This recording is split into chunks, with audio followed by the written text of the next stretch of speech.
សូម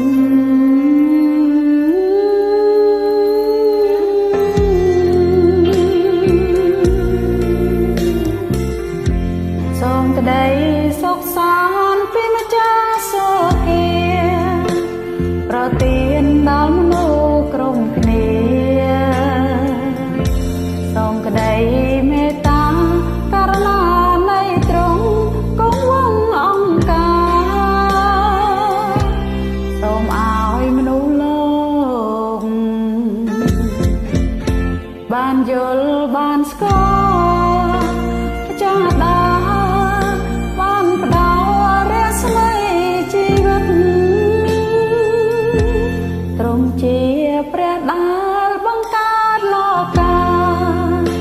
មនុស្សសត្វដែលដីលូនវា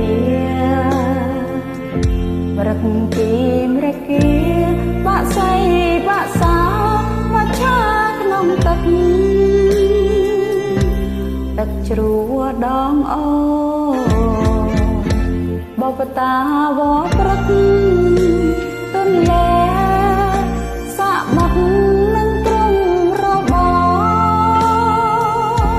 ទ្រង់ប្រទានពរឲ្យមនុស្សនេះក៏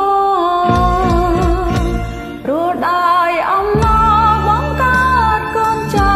ប្រៀបដូចជាខ្សឹងប្រាជ្ញារិះគិតមានសិទ្ធិអំណាចអាចត្រួតត្រាលើផែនដីសូមថ្វាយព្រះពរនិងអរព្រះគុណព្រះអង្គដ៏មានព្រះជន្ម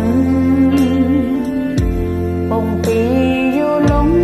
នឹងបច្ចុប្បន្នអការៀងទៅសូមលើកដំកើង